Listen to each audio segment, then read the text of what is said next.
With it, you channel the elemental magic of your fear. I'm not alone. I won't stand by and watch people get hurt. And I won't run away.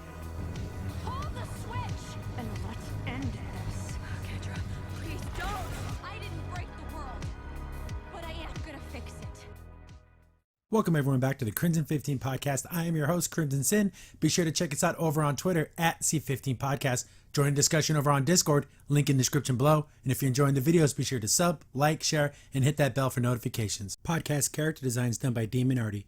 Like fan art, redesigns, original art, then Demon Artie's the artist you're going to want to follow. Be sure to check her out over on Twitter at ArtieDemon. If you like what you see, also consider supporting Demon Artie over on Patreon. For only $3 a month, you get access to Patreon-only community, concept art, voting on new art, bonus sketches, and the all-important fan service. So definitely check her out over on Patreon, because supporting independent art and artists is important. Season 4, Episode 11 of She-Ra and the Princesses of Power, Beast Island, and this, I don't know what I was expecting.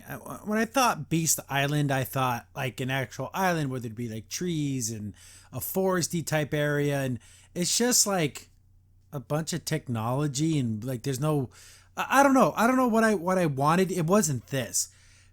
This episode, I can't. It's not good or bad. It just exists. We get a little bit of plot, and God, if you really wanted Micah to be alive, but doesn't make any sense. But okay, the episode starts up and they're flying to Beast Island. Was where they left off last time, and they're just kind of just waiting around, and it gets us taking a long time to get there. I don't know. This thing was flying pretty damn fast. I don't know. Maybe they're just impatient. Bo's looking at a map, and it's like an orb type map. I don't know. And Bo's complaining about like, oh, do you think Glimmer's gonna forgive us? And oh no, she seems super mad. And that's all he's worried about. Dude, your friendship means nothing if the world ends, right? Whatever. Then the little map starts going crazy. There's no audio. Like you would think there'd be like a warning system saying, warning, approaching electrical disturbance, something, or the ship should auto correct. It's supposed to be some advanced technology, right? But whatever. Swiftwind hears a noise, and we hear it because we're the audience, but I guess no one else could hear it. I guess it's some type of thing. Mara's ship just starts to plummet out of the sky, and it, just lands in the water. And there they are in front of Beast Island, and it just looks like I don't know what I wanted it to look like. It looks like a crashed ship. I don't know. It's just a bunch of like mechanical stuff. It's all like technological. I don't know. They get there, and then, Dora pulls out her sword and getting all ready and talking about how, a bunch of these scary monsters and everything that's here. Why isn't she She-Ra? Like, just be She-Ra. Why would you ever waste your time being Adora, being in this very dangerous, super dangerous place? But she decides just to be Adora for some reason. And this place, how big is this place? I'm assuming it's going to be huge, right? But they so happen to land exactly where, I'm assuming they said that a train went to Beast Island in that original one. And then I guess the train goes somewhere, and then they send one of their little land skiffs or whatever. And it's crash landed there, and they find Entrapta's mask. Like, what are the effing odds? They should have searched around a bit. Or when they're up in the sky, the ship scanned the island. Oh, that looks like this might be a docking area. And they get down there and they see some crashed ships and everything. No, they just so happen to stumble upon it. It just hurts my head that they could just take time to make it more, I don't know, believable. But no, they just magically land on it. Then Swiftwind starts hearing that sound again, and like, look at all these horrible horse faces. But they don't hear it, only he can. And he's like, what's going on, guys? And then they have to start making their way into it's like forest, but it's like not. And we see a bunch of First Ones tech. So this is their dumping ground. Why even do this? They have mastered interplanetary travel with portal opening capabilities. Why dump your garbage there? Why not just send it to outer space? Like, why do this? It's some kind of wacky environmental message. It just doesn't make any sense that the First Ones would do this. I guess they were evil. I guess they were polluters. That makes them the worst thing ever. But it's starting to affect everything, like all the electronics and stuff. So they keep walking through there, and they're just talking and talking. This episode goes on forever. Like, ridiculously long time. I'm skipping a lot of it because none of this matters. So they're just walking and talking about stuff and about how evil everything is, and a big monster attacks. She tries to turn to She-Ra, but she can't. For the honor of Grayskull! I'm thinking, okay, because the sword is kind of like it's technological, but it's also like magical, and there's some EMP field or something. Okay, that's why it doesn't work. Okay, that makes sense. But Bo tries to use his arrows, but his arrows don't work either because they're tech arrows. But I'm thinking to myself, they're still pointy arrows. Shoot this thing in its eyeball. I don't know. They've shown Bo to be this amazing archer that could hit a little lever by ricocheting a tiny little kid bow from like 40 yards away, but he just gives up attacking. What? Like, he'd even try to look for weak spots or anything? I don't know. It just gives them a reason to run away and act like idiots. So she keeps trying to turn into She-Ra, but she can't. And they keep running and running and running. She loses her sword, and they're about to be killed. And then this hooded person shows up, and I'm thinking, oh God, it's Micah. Why is he alive? How long has he been missing? Well, I'm assuming Glimmer was a little girl when he died. So 10 years? Maybe 15? Again, how old are these princesses? The ages of these characters just fluctuate all over the place. But he's doing some magic, and it's kind of cool. But he's a really powerful sorcerer, so he can like cast his spells really quick. But I thought you had to like how to draw the symbols. But now he's like straight up. It's Doctor Strange, where he like makes the whip and everything. It's like, come on, can you guys do anything original? This is the part where my jaw was like, what? So he comes in there, Micah's fighting and everything. Swiftwind, Adora, and Bo go hide behind a rock and don't help. They just let they don't know it's Micah yet, this mysterious man fight this creature all by himself. And they just sit there and do nothing. These are the worst heroes ever. But it beats back this stupid spider thingy or whatever, and then he removes his hood, and Bo's like, oh damn, it's King Micah. We get back to Queen Prissy Prance herself, Glimmer, and remember how she was going into the temple? Why did it even let her in? Whatever, she's in like that little area, and then she's demanding audience with Lighthope. No answer, and she starts out like, oh, by order of the Queen, I order you to do this. Shut up, you dummy. It's funny because we know Lighthope has no respect or regard for anyone on this planet, let alone some prissy queen who doesn't know what she's talking about. Then she's like, I'm going to make you do it. Then she does like this little power blast, which didn't do anything, but set off the alarm, I guess. And then she gets attacked by a bunch of spider bots. And we get back to the dum-dums. And they're like, oh my God, King Micah. Oh, it's so good. It's great to see you. You're still alive. And then he's like, don't call me king. I'm no king here. Whatever. We got to survive. They're just so surprised that he's alive. They start alluding to the fact that being on this island, remember that noise that Swiftwind was hearing? Like it makes you go crazy. This is a stupid plot point. It's just an excuse to come up with this situation where even Micah doesn't believe that they're there, because I guess he hasn't talked to a real person. But then he talks about talking with Entraptus, so that was a real person. So I don't know. He's like, oh, Bo, are you real? Like he's like grabbing his face and everything. Here's the thing. He doesn't recognize Bo. But I thought Bo and Glimmer were like friends from like since they were like little kids. So did he die right when Glimmer was born, like an infant? Because wouldn't he have recognized Bo? But he's like touching his face to make sure he's real. And they just keep talking about the sound and how it makes you go crazy. And then they start talking about Glimmer's like, oh, you know Glimmer, my sweet little girl, and you're her friends. Like, oh yeah, we're her best friends. But they can't sit around and just keep talking. You have to keep moving because there's more of these like monsters. So he's trying to get them to a safe place. He makes a protection bubble. He does something. He doesn't even explain what he did here. It just makes it the area a little more purple. I'm assuming it's some type of ward, or it blocks off their scent so these monsters can't find them.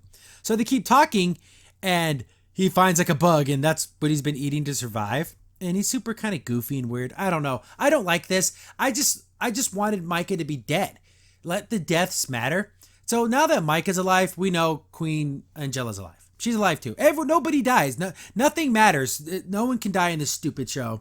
So he keeps kind of talking about that and everything's like, oh, my sweet little girl. And then they're kind of like, oh, we don't want to tell him everything. Because if they like say, oh, Glimmer's the queen, that means your wife is dead. So they're kind of just avoiding the situation. But she's like, Adora's like, hey, Entrapta, there was a princess here. We're trying to find her. And he mentioned her that like, oh yeah. But she like started to work her way towards like the center. But then he said he didn't meet anybody. But then he met Entrapta. So whatever. I think that's just a writing mistake. And then like Swiftwind's talking and then he's like, oh my God, that horse can talk, which is, would be surprising. But then Swiftwind is just trying to be, I don't know, sexy. Look at his face. It's so weird. They'll try to get back on track instead of doing all the silly, stupid crap. Entrapta, where is she? Oh, you can't go there. Where she went, don't go because that signal will drive you crazy. The closer you get to it, the more powerful it is. And that's the signal that Swiftwind's been hearing. Micah's been hearing it for 15 years. And even though Bo and Adora can't hear, he's like, eventually you will. Which again, how does any of this make any sense? Like, why couldn't it just be an EMP thing that shuts down all technology? But no, it also can affect your emotions. Again, this is so weird. He's like, hey, they talk him into, we got to save Entrapta, then we can bring you home. Then he can be with Glimmer again. Isn't that great? Oh, my sweet daughter and oh, my wife. But they're like, oh, let's get moving. Let's go save your princess and we can save each other. Because they don't want to tell him his wife is dead. So they keep making their way through the forest. Again, I'm skipping a lot of this because, again, none of it matters. More jokes with Swiftwind. The horses have chairs in the war room and they're big and comfy. Shut up. We see more bugs. He's eating them. Eating bugs are great. Then Bo and Adora start talking. And Bo's like, oh, great. We found her, Glimmer's dad. She's going to be so happy. She's going to be happy we came here. But he's still worried about everything. And then Adora, super like, not believing in herself. Maybe I do miss everything up. Blah, blah, blah. Come on. That's episode 1 and 2 stuff. This is way too late in the series to be having these kinds of emotions. More stupid, silly crap. I'm skipping a ton of it.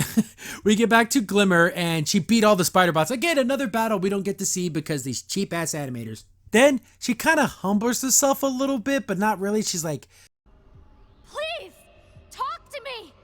That magic is how I stop this war. It's how I save everyone. I can use the magic that's in the center of Etheria. The first one stole it.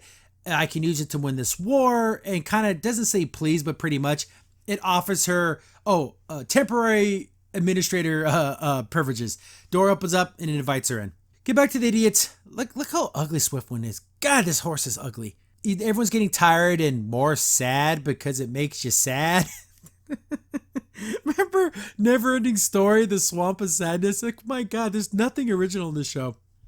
So they keep moving and they keep talking. Again, I'm skipping so much of this because none of it matters.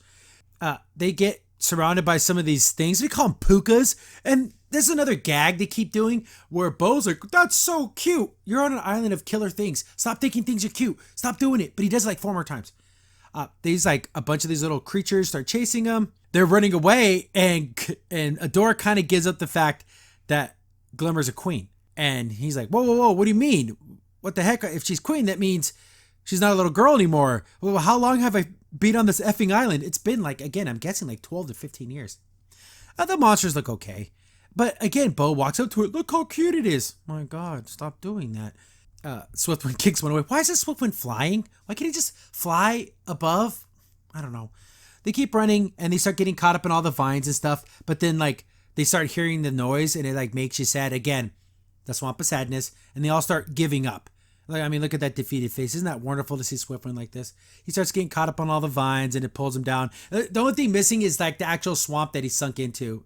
Again, Swiftwind, the most irritating horse of all time. Artax, one of the most badass horses of all time. But it's starting to affect Swiftwind first. So he's starting to get super sad. And, Adora's like, please don't give up. Then it starts affecting Bo and Micah. And Micah's like starting to figure things out. Like, whoa, my daughter's not a little girl anymore. She's queen. My wife is freaking dead. And it gets to Bo. Bo, we gave up. We failed. And it starts to get him. Adora's the last to go. So she's trying to go, no, don't give up. Don't give up. She sticks her hand out. And Micah just like makes a bunch of grunting noises. Like, okay, doesn't even talk. Hey, Micah! Don't give in now. But he realizes, basically your wife's dead. And this is where, again, if Crimson Sin was writing this, It would have been great. He could still fail and still lose. Wouldn't it be great that the thought of his wife being dead sends him into such a rage? He just starts blasting magic everywhere, starts fighting all these plants. But since rage is another negative emotion, it still pulls him down and he still loses. No, he just cries like a little bitch. So we got the bitch crew just crying their little eyeballs out, and it's starting to get to Adora. She has a flashback of all her cool friends, and then she gets glowy eyes. Remember Mara did this too, where they get all glowy? You know, it's like you just brushed your teeth and drink a cold glass of water. This is what happens. So she gets all like glowy and turns into She-Ra. I'm like, whoa, I thought She-Ra was, the sword was defective because of like the electronical interference, EMP, whatever the hell. They don't ever call it anything, but whatever it was. So it wasn't ever that. It was because she didn't believe in herself? What? Huh? She beats all the vines back, saves everyone's happy again. And she pretty much says, oh, I was never the island. It was me not believing in myself, and I believe in me now. Gets Swiftwind a hug and talks everyone up. And then Micah's like, oh, damn. But they're like, hey, we're going to save your friend. We're going to get off this island. I'm going back home. All these little bugs start attacking, and all the bugs started. We get a kind of a cool pose here. I like this. This is a cool look for her. And again, it kind of shows her arms a little more muscly, even though they don't really do a good job of detail, but that's a good shot. All these little spider bug, they're not spiders, look like lizard things. They all run away. Like, oh, they ran away. And Bo's like, early celebration because he's an idiot. Then this big old giant mecha tech tank thing comes out. I'm like, oh, that's in Trapta. And the hatch opens up, and look at her. She has a cool, like, spider mask. And it's a Trapta. And then she says, oh, I saved you princesses. Well, there's just Adora, Bo, and another guy in Swiftwind. So she's just like referred to all of them as girls. Like, why do that? I know she's weird, but like, that's so stupid. Why would you say that? We get back to Queen Tubby, and she's talking to Light Hope, and Light Hope's like, hey, you're trespassing. This place is only for She-Ra and Swiftwind. She basically says, She-Ra won't use the magic. She's not here. I can do it.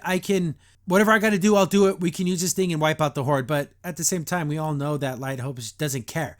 This whole planet explodes. It would just be, oh, that was an experiment, and I guess it went bad. Glimmer doesn't care. And it's something about causing, they say that there needs to be balance.